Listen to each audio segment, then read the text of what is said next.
Hello, everyone. Good afternoon, and welcome back after your break to Booking Manager Summit, second half of day one. And even though I'm a speaker, I've been delighted dipping into the sessions so far. It's been a really great day, and I trust that you are enjoying yourself and finding this valuable, and also finding the quality of this online program good. I certainly think they've done a very good job, the team at Booking Manager, to bring this together. So many thanks to them and everyone at MMK Systems. In this session, this is an advanced session. We're going to be looking at creating long-term customer engagement. So just a couple of caveats. First of all, if you are looking for something more beginner in terms of sales engagement, I did a session earlier on today, which you will be able to catch up on. Also, Daniel Disney, my British colleague, he's British and so am I. He did 2 sessions today on social selling, which were very good. I thought they were very, very good, and I would certainly recommend you review those. We're going to be looking at creating long-term customer engagement, and so this is kind of suitable for in mind of if you are you're a charter company, you're running Booking Manager Summit, and you're thinking about how do I build long-term relationships with my customers that continue to yield revenue. So we're going to be talking about that and looking at that. What I'd love to do right before I get into introducing myself or even looking at our outcomes for today's session, I'd just like to ask you in the chat if you could drop down the one main thing you're hoping to take away from this session, please. So in the chat, put down the one main thing you're hoping to take away from this session, as that will really help me make sure that I address your needs. And as we found out earlier on today, sales is all about addressing needs. So quickly, myself, my name's Scott Gould. I'm the author of The Shape of Engagement, which you can see here on your screen. And my belief is that engagement is the most important skill that we're never taught. We spend years learning how to read and learning how to write, and we spend lots of time learning about maths, and we spend lots of time learning about technology or our careers, but we spend very little time comparatively looking at how we engage, how we build relationships, how we learn to hold attention, how we get people to, how we can influence people towards action, how we can build bonds and connections with people or products or brands. It's a real shame. So that's what I like to talk about. So let's get on to our performance outcomes for today. Well, there's only one for this session. There is one thing that I would like you to be able to leave with within the next hour that we have together. And that is, I would like you to be able to increase customer engagement and therefore increase the lifetime value of those customers. That's what I'd like to help you do. I want to help you to be able to increase customer engagement. So we're going to look at the process of engagement. We're going to look at the philosophy, some of the principles. But the main thing that I'm hoping that I can do, indeed, I want you to hold me to this. So it's important, again, use the chat to ask questions and make points, is to make sure that that you are learning what you need to in order to increase customer engagement and therefore increase the lifetime value of those customers. Excuse me, that was my dog. They're having a little bark. So let's crack on. Let's get going. First of all, what is engagement? Engagement, well, to be unengaged is to be separate. All right, I think let's get that down. To be unengaged is to be separate. There's you and there's me. We all know what it's like to have an unengaged customer. Just because they bought something doesn't necessarily mean that they were very engaged. They just bought something. Engagement is actually when there ceases to be a you and a me. And really, we get this idea of we. We get this idea of you and me are on the same page. We have shared beliefs, perhaps, or we have a shared desire. It means that I see you as an extension of me, essentially. That's what engagement is. And psychologically, there's a really cool thing called the self-concept, which is the way that people tend to view themselves and think of themselves. And things that engage us the deepest become part of our self-concept. My phone, for instance, your phone is probably part of your self-concept. You see it as an extension of yourself. And the research is interesting. It shows that what we see as belonging to us, we see as us. And the idea, of course, of great brands and indeed long-term customer engagement is to develop that type of engagement with customers, that type of relationship with customers. We're talking about things like a customer comes back to you year in, year out for their charter, that they regularly recommend other people to you, that they buy additional services from you, that their relationship with you is one of increasing revenue, and on their part, their relationship is one of increasing value because you're getting to know them better as well. So the benefit of an engaged customer is actually quite profound. Some statistics here from Gallup and Rosetta show a slew of benefits for when a customer is highly engaged with you. And you can see here, we've got more advocacy, more loyalty, more frequency, more likely to try new products. And this is really, really relevant. If somebody's paying thousands of pounds for a yacht charter, and your ability to get them to come back on repeat visits is going to be profound for you. So let's quickly look at what we touched upon in, sorry, excuse me, wrong button, in the last session. We just looked at this idea that if a customer comes to you, they're looking to buy, right? If they reach out to you, they are interested at the very least. And what I'd like to build upon from that is previously in the last session, we talked about a customer coming to you and that, you've got a bit of business there, but actually you need to be viewing a customer not just as one piece of business, but at least 3 pieces of business. Every customer should represent to you the first piece of business that initially brings them to you. They should represent the repeat business, which is the second thing that they buy as a result. Right? So the first business, then the second, the repeat business. Because if you've done a good job, then hopefully they will be back and you need to work at them coming back. And then finally, there's the referral business, which is the people that they will recommend that return to you. But if a customer is engaged, which is that they have a sense of we about this, it's not just first business and repeat business, it's first business and regular business. Right? You can sell to an engaged customer again and again and again. So they might not charter with you one year, but there might be other things that they purchase. It might be that you can get commission on recommending other things to them. It might be something as simple as, they'll just buy goods. They just want to buy some t-shirts and things to show their allegiance. But it's thinking about how can we have regular business from a customer who is engaged. And here are some examples. I mean, these are at the high engagement end of engagement. But I like to think of this person on the right in the snow, right? That's someone who's engaged.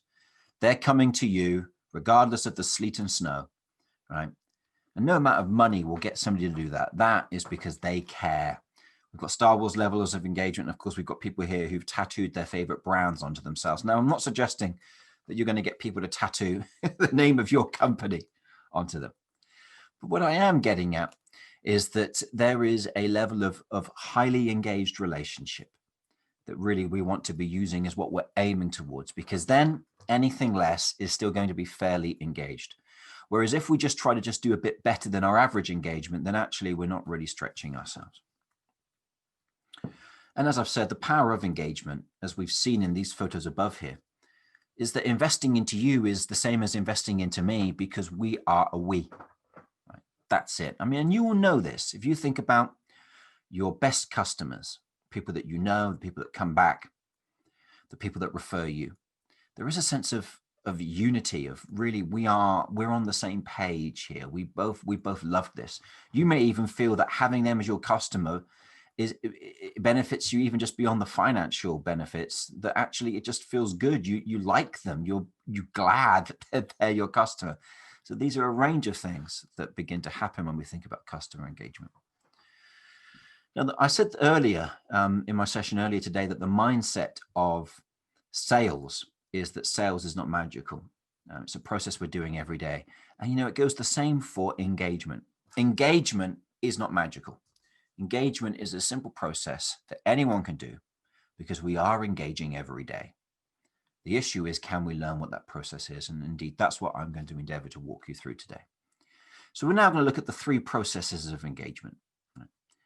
And then we're going to look at how those 3 processes of engagement apply to long-term, big picture customer engagement. So if you've got 2 people here and they want to engage with each other, the first thing that, and they're going to go for coffee, the first thing is the invitation. Would you like to have a cup of coffee with me? Right. All engagement begins with an invitation. Right. Would you like coffee? Would you like to hear this band? Would you like to come on this trip? Would you like to attend this conference? Right. The second form of engagement then is having agreed, yes, we'd like to go for coffee, we then go for coffee. We go from invitation to action, right? We do it. We have the coffee, and this is a very sensorial form of engagement. We're in the cafe, we have the smells, excuse me, the smell of delightful coffee wisping up our nose and the sound of the grinder in the background, right? But we have the coffee. The third thing then is that we have the sense of engagement that comes as a result of having coffee. In this case, I loved it. I loved having coffee with you. I love to do it again. There's a sense of, there's now a bond between us as a result of what we did, right? And this is the way that engagement works. Would you like coffee? Let's go and have coffee. I loved the fact that we had coffee. So kind of like before, during, and after. Well, we can actually plot here the path of engagement. Coffee is communication, right? Engagement begins with communication. And communication is a critical part of engagement. It's 1/3 of engagement. What are you communicating? Second thing, let's go and have coffee, is action, right? Third thing, I loved it, is connection. So we can see here the three processes of engagement: communication to create action, resulting in connection. Really important we get this right. It's communication to create action, resulting in connection. For instance, communication: would you like to attend Booking Manager Summit? These are the dates. Action: buy the ticket, attend. Connection: wow, that was really valuable. I'm going to recommend Booking Manager Summit to other people. I now see it as something I might like to attend next year. I got a lot of value. Whenever I think of these ideas, I often think of Booking Manager Summit, where I heard about it, right? We are in this situation right now. Another example: communication, action, connection. Communication: hear a band on the radio. Action: buy the album, maybe see them live. Connection: they become a part of you, right? Not all bands do, but the ones that do the best, they become part of that connection. You know what I mean? Those bands that, you play when you've had one too many glasses of wine at the end of the evening, whatever it might be, right? So we go through this process. And this process is the same whether it's people, products, brands, organizations, even employers do the same thing: communication, action, connection. And what's nice is these three processes of communication, action, connection also relate to the three psychological states of engagement. So if you're up for it, we'll have a little look at psychology now. We've got head engagement, hands engagement, and heart engagement. Head engagement to do with cognition.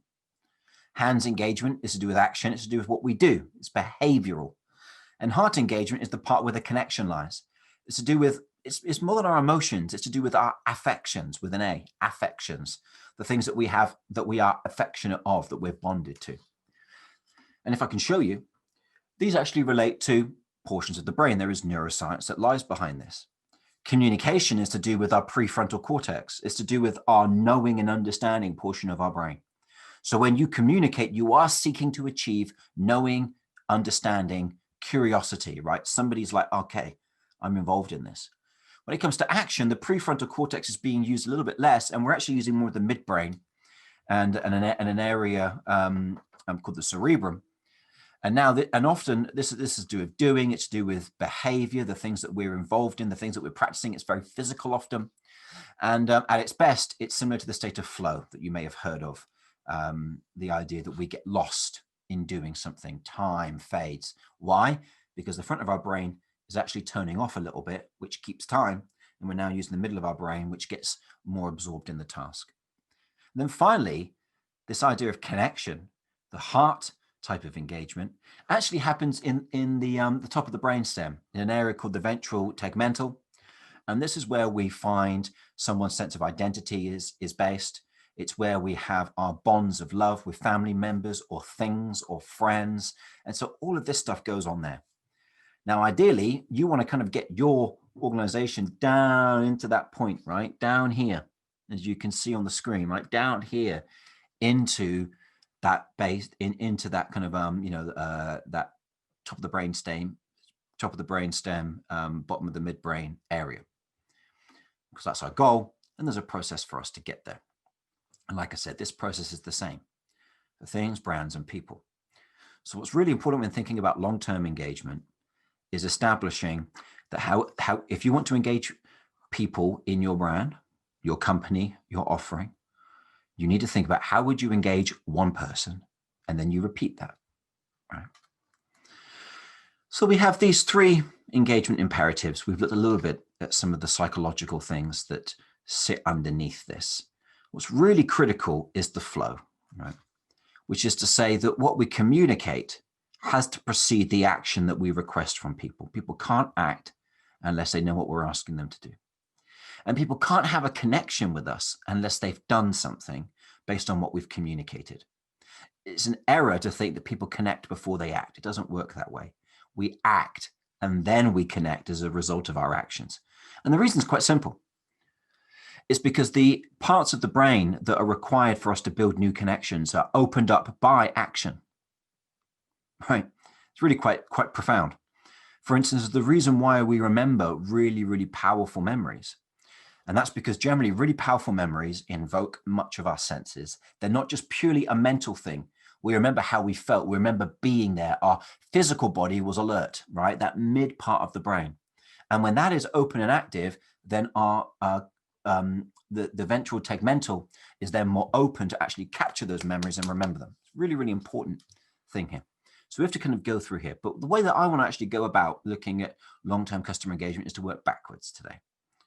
And you'll see why shortly. So let's begin working backwards. I want to look, first of all, in terms of creating long-term customer engagement, we're going to look at our long-term strategies for communication, action, and connection. But I want to first of all look at connection. How do we build connection long-term with customers? All right. Key question. How do we build long-term connection with our customers? I'm talking about a long-term relationship where people have an emotional, affective bond with your organization over a long period of time. How do we do that? Right? And it's not just, it isn't magic. There is a way of actually going about this. You ready? I can't hear you or see you, but I'm kind of hoping you're ready. So let's go. Connection is about the impact value of your offerings. It's about the true value. It's the idea of the remembering self. It's the thing that stays with people for years afterwards. And there are 2 key areas I want to talk to you about. The first is how meaningful an impact do you make? And also how missional is your impact?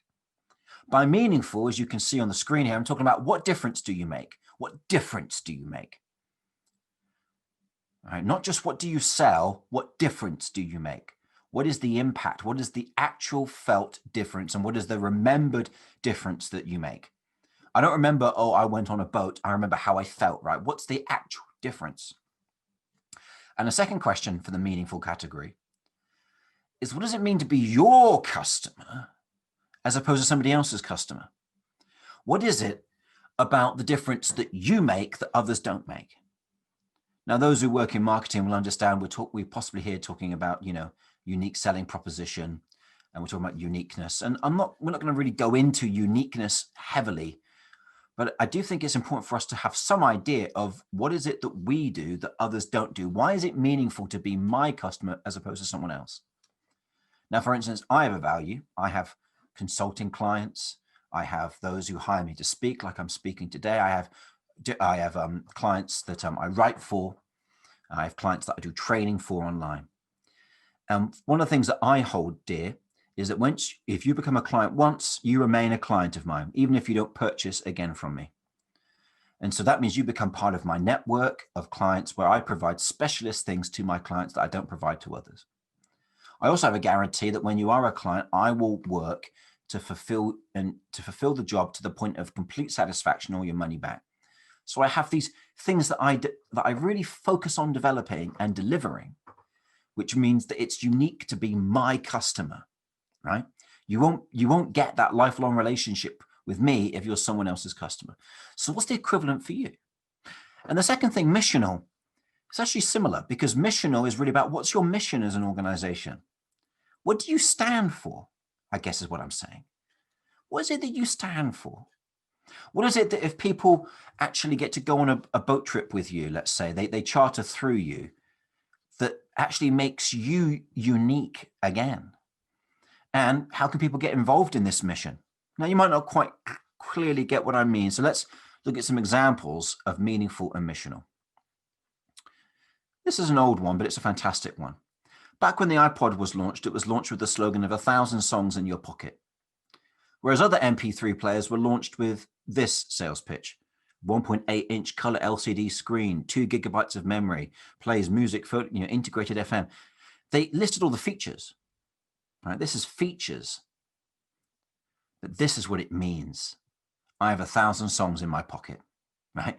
Do you get that? That this here, all of this stuff doesn't actually talk about what this means. There's nothing here around you're out and about listening to the music. It makes you feel a lot better. Whereas this says you have the immediacy of 1,000 songs in your pocket, right? That just makes you feel great compared to this that just doesn't really sell you meaning. It's selling you features. Very different, very clear difference. Customer centric versus product centric. That's meaningful. And here's a quick example of Missional. There's a cosmetics producer in the UK and across Europe called Lush. Lush make their own wonderful cosmetic goods. My daughter has just got into their bath bombs. But they have this thing of they really try to embrace, I mean, I've got here a photo, all are welcome always. They really try to embrace a sense of openness and belief in good products and good people. You can, in every Lush store, they have a thing that says, at Lush Life, we believe in making effective products from fresh, organic fruit and vegetables.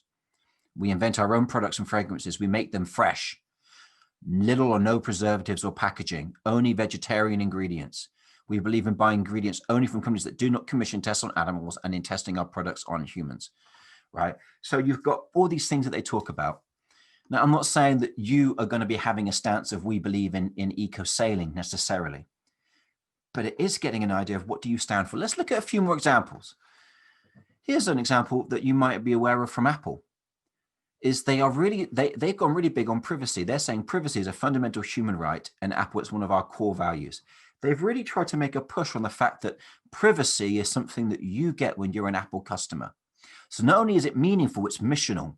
It's a sense of this is what we believe in. Patagonia, of course, we all know Patagonia, the famous sustainable clothing brand. But again, this is their thing, right? Is up here on their website, they have shop and then they have activism. Not many people have shop and activism next to each other. Black hole bags made with 100% recycled polyester body fabric and webbing. So these people, they make meaningful goods that help you climb effectively, right? They're really big on that, but also they're missional. And another one, excuse me, itchy nose here. It's a bank in the UK called Starling. They are one of these challenger digital banks. And part of their mission is they believe people are not bad with money, they're just with the wrong bank. They believe that a bank's duty is actually to help you manage your money better. And this is their advertising campaign. You're not bad with money, you're just with the wrong bank. This is missional and it's meaningful, because it's saying, actually, we're here to help you get better at your finances, not just provide a place to keep your money. Right? Do you get that? Here's another example. This is Riverford, food producer. I mean, you can have a quick look at that. It also relates to novel brands. I mean, this here is a company called Shreddies that create, forgive me, underwear that prevents flatulence or farting, right? So if you've got very bad wind problems, this keeps it in. But they recognize the impact. They recognize the meaning. They're not about we sell pants that make you smell better. They're about we sell freedom. Really clear. And Amazon Prime even get it. I mean, I grant you, it's not exactly a very transformational brand, but time is money, save both. They know what the meaning is. It's not about cheap goods. They're saying time is money, save both. They're here to save you time and money. They're here to help you be more convenient, give you more time to live your life and give you more money to live your life. Again, and they're missional about it because they understand that that's what they try to drive for. And if you want convenience, then you get in line with them. Now compare this to some organizations that try to use a similar strategy, but it's meaningless. These are just marketing straplines. Right, this is Volvic, a water brand. Homework, break the cycle, be bold, find your volcano. I mean, I don't even know what that is meant to mean, right? And here's another one from HSBC, Hong Kong, Shanghai Banking Corporation. It's a big bank in the UK, certainly. And they've got this whole thing of we are not an island, we're a Colombian, coffee sipping, American movie watching, Swedish flat pack assembling, blah, blah, blah. But and they go on about how we're part of something far bigger, but they're just a bank. Like this is meant, they're trying to be missional, but this mission isn't real. All right. Now, why am I going into all of this? Because, well, this actually is a really important thing around the future of engagement, the future of the way people buy. And it's also a very important thing, particularly for tourism. This here is a hotel near where I live that is focused on family breaks, right? And they make that really clear. And look at the meaning. Create precious memories. They know what they're here for. They're not saying book a room. They're saying create precious memories, right? And then they go on to say book a room later. Look, planning a family holiday has the potential to be stressful as you try to please everyone. With this in mind, our hotel is designed to make sure that everyone in the family has an unforgettable holiday from baby to granny. They know what they're doing. And this is a mission. This isn't just meaningful. This is also missional, because they're on a mission to give families great holidays when normally holidays are really stressful, right? For tourism, well, that's a winner. So I'm going on and on about this. It's because the majority of chartering companies, they aren't doing this. Now, I tried to be judicious in the examples I picked, as in not from Europe. So this is an example from Florida. And I mean, I had pages of these, and I just thought I'd just show you one. But look, they all just look like this. Where is the meaning here? Where is the mission here? There's nothing here that would seek to engage me to want to build a relationship. I mean, you look at these things, right? Look at this. I want to build a relationship with these things. I mean, yes, it's good branding, but also there's a sense of, not that one, but you know, these ones, they're going somewhere. They have direction. And then you get this, right? It's not engaging. There's no mission here. There's no meaning here. Now, I did search high and low to try and find a charter website that had it, and I did find one. Now, forgive me if this is you and you're embarrassed, or if it's a competitor of yours and this makes you look bad, but Aegean Sailing Charter was the only one that I found who got close to it. Because look, charter your yacht. Offer yourself the unique and rewarding experience of guiding your own vessel across the Aegean Sea in the pleasure of a luxurious setting. And then you can also get your own RYA certificate. They're on a mission to help people have rewarding experiences, and they will train you to that end. Now, this to me looks far more inviting than that. Now, you could say, well, Scott, it's just marketing, isn't it? Well, no, it's not. Remember, people engage with things like they engage with people. Imagine your brand has personality. Now you're showing your brand's personality. And this is a personality I don't want to hang around with. But this is a personality I do want to hang around with. I'll give you one more example from the UK. Is the National Trust.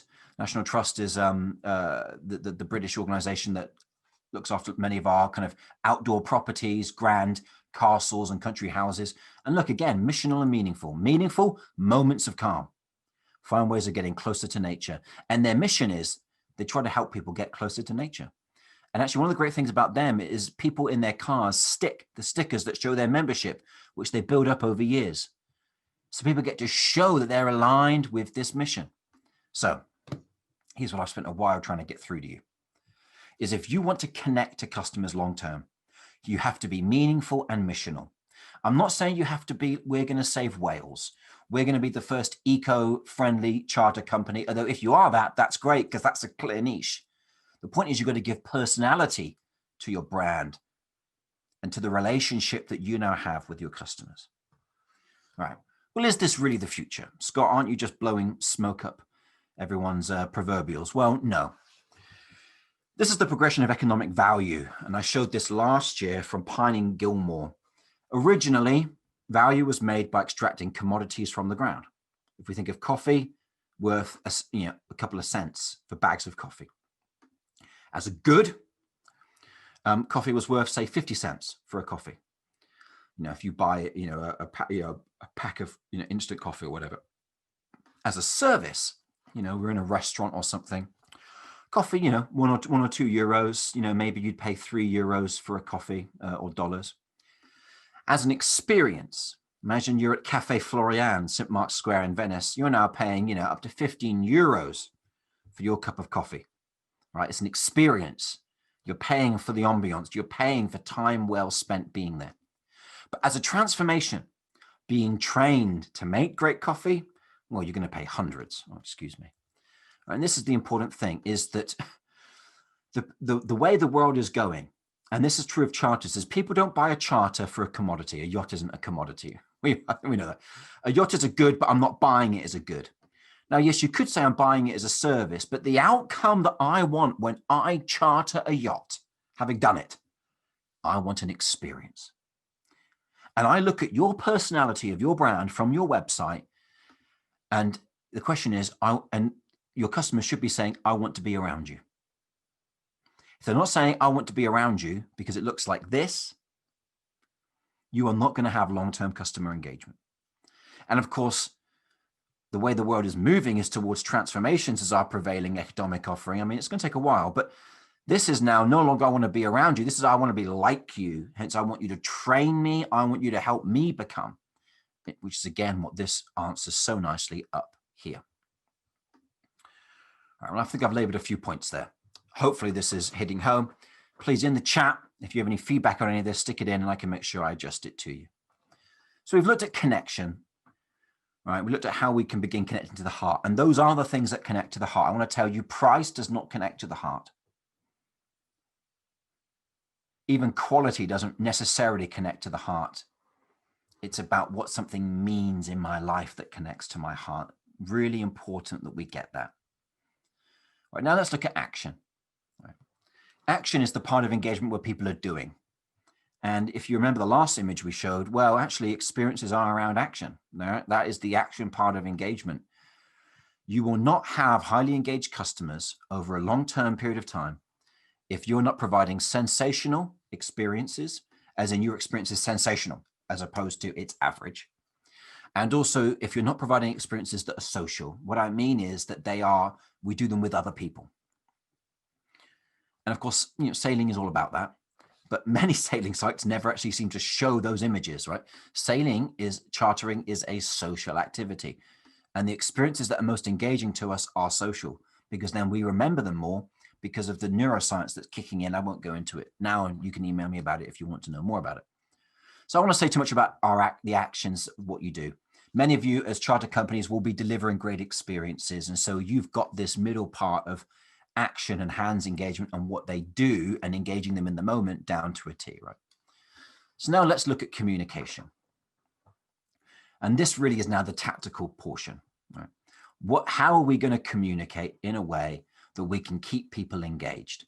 We've looked at the personality that we need to build through the heart engagement. We've talked about the quality of the experience very briefly. Now, how do we communicate all of that and stay communicating it? So that if we remember the image of the brain, how do we stay in somebody's prefrontal cortex that they remember us when it comes time for them to buy? So we're going to look at that now. Now, of course, the challenge is it's like Times Square out there, isn't it? Right? I mean, flipping it, right? You're trying to get your message out in the world today. It is like Times Square. It is just jam-packed, round, right? With everybody trying to get their message out there. So what do we do, right? I mean, this is it, right? Is often we think it's just us trying to get our message through, but we are competing not just against our competitors, right? You're not just competing against other yacht companies. You're also going to be competing against all the other things that are vying for a customer's attention over a long period of time. So what do we do? Well, we talked about being meaningful and missional. We talked about being sensational and social. For communication, it really is about the 2 C's. Clear and consistent communication, right?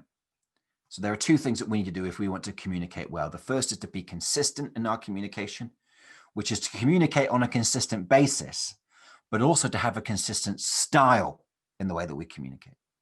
And then we also need to nail our clarity, which is the message clear and is there a clear action?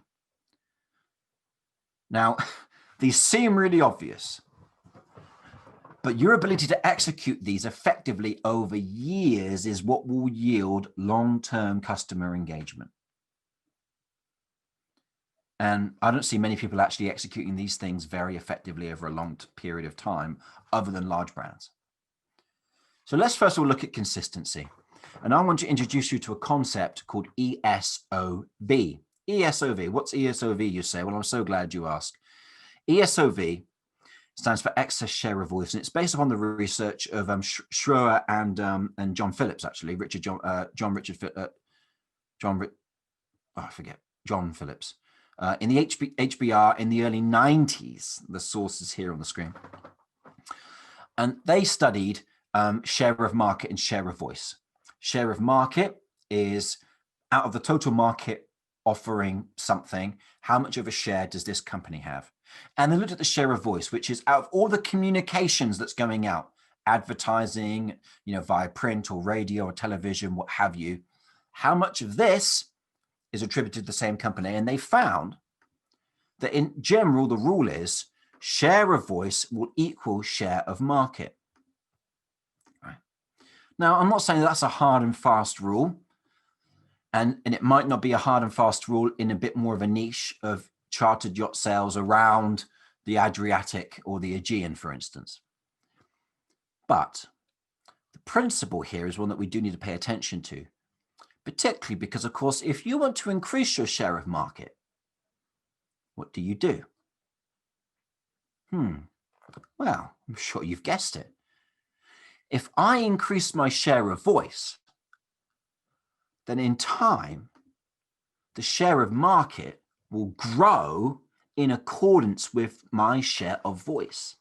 Hence, it's called ESOV. Excess share of voice will lead to increased share of market. The danger would be, let's do it, if you are down here, in time, you're going to shrink. Right? That's the concerning thing. So the principle here is that communication helps awareness, which helps action. Remember, we looked at these two things. Action is determined by communication. People cannot act unless we've communicated. And if our communication diminishes, then we will expect less action.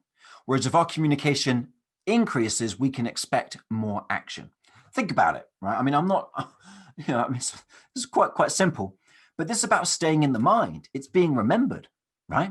And of course, we've got a range of tools that we can use to stay in mind. And this is where the second type of consistency comes in, because it's not just being consistent in how often you communicate, it's being consistent in your style. So that wherever they encounter your communication, it's the same style and it's all reiterating and building up your personality in their head. That's what this is about, keeping your brand in their head so they expect you, so they think of you. So we can use events, print, sponsorship, postal, email. Right? I mean, you get it. I put print on twice, but you get it, right? Now, I'm not advocating that you now drown people in your communication. And everybody's system and style will be different, but you do need to have a strategized approach for how you deliver communication. And what do you say? Oh, and by the way, I mean, I'm talking over years here. Right? So for instance, you have a thing where you consistently contact customers on their birthday or on the anniversary of when they booked with you, and you remind them of that meaningful moment. You have a plan of, we stay in touch with all of our customers. We contact them all at the end of the season when they're thinking about booking for next season.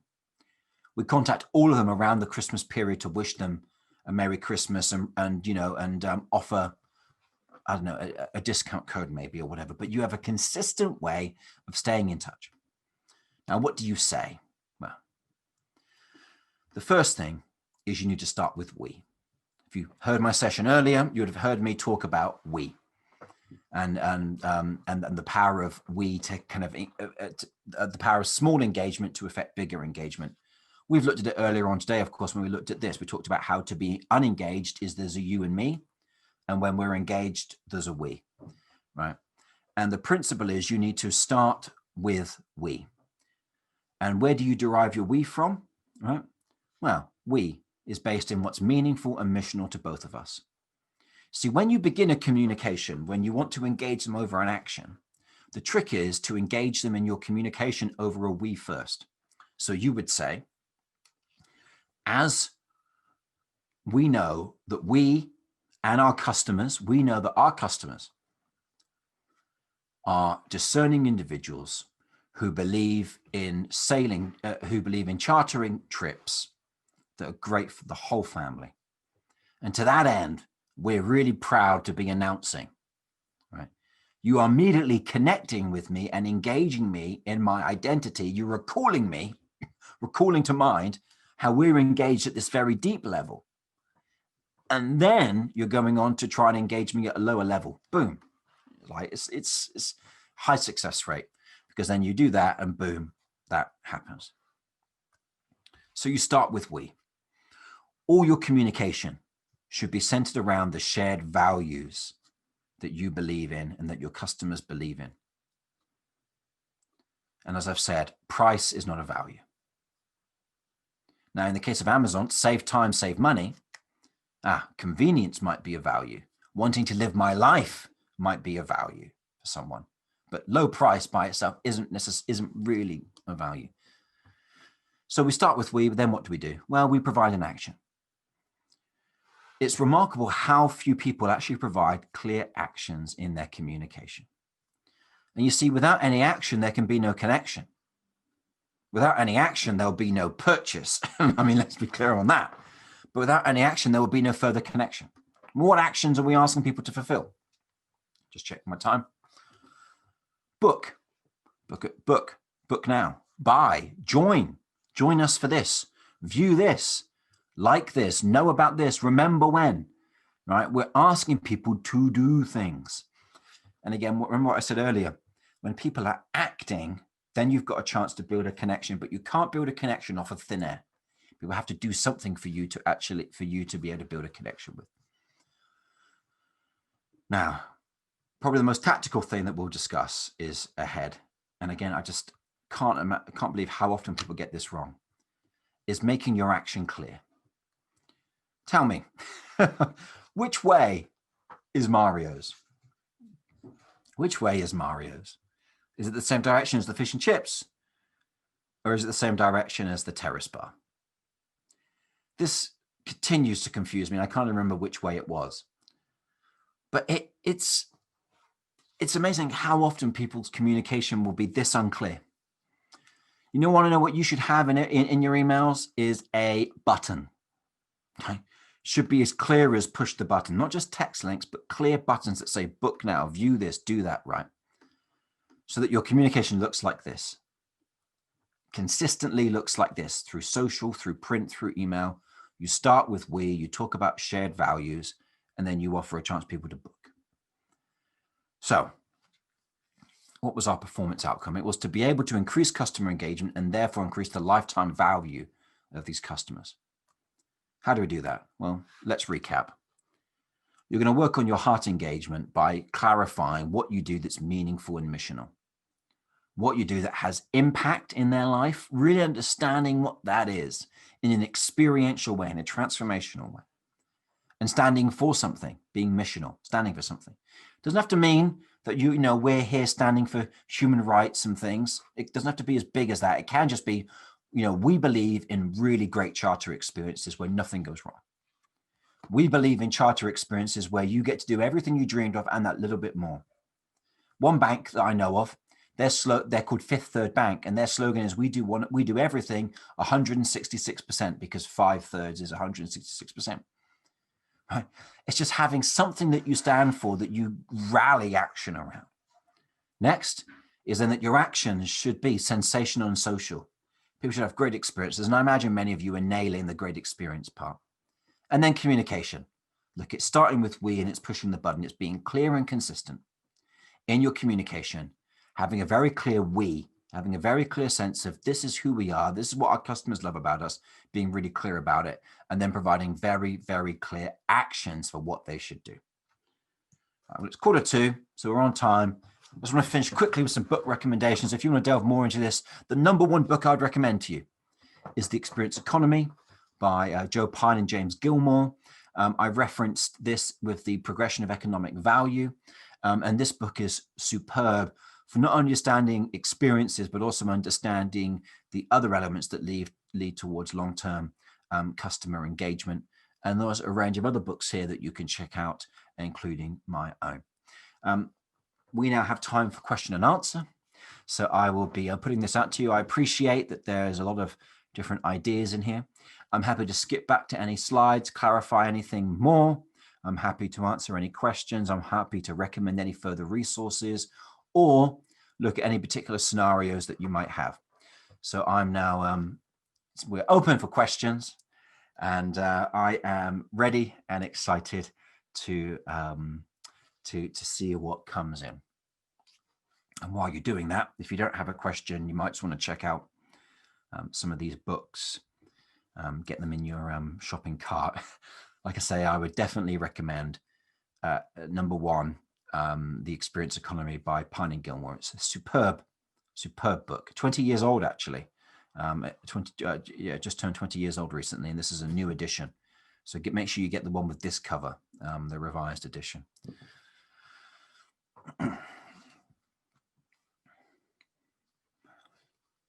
So no questions yet, but please, I would urge you, please bring up those questions. You may also, if you wish, email me, scott@scottgould.me, and I will have time to take any questions on email and answer them. I'm here for the duration of the conference, and available to have, I'm happy to have one-on-one Zoom calls with people. Imagine we bumped into each other in the corridor, at the hotel, and we had a coffee chat. I'm happy to do that. I've got my coffee mug, and I'm happy to have a chat with you. So just take again, see if there are any more questions. Nothing's come in yet. So if there are no more questions in a few more minutes, then we will we'll just pause. We'll hop off there. As I've said earlier, I certainly recommend you check out the sessions from Daniel Disney if you are looking at sales, marketing, and engagement. They were very, very good. So nothing's come in, so we will leave it there. Thank you very much for your time. I'm around again tomorrow. You are very welcome to email me, contact me on LinkedIn, and I'm happy to take any questions and chat further. Otherwise, enjoy your afternoon, and I'll see you tomorrow or later on today at the Rest of Booking Manager Summit. Thank you very much.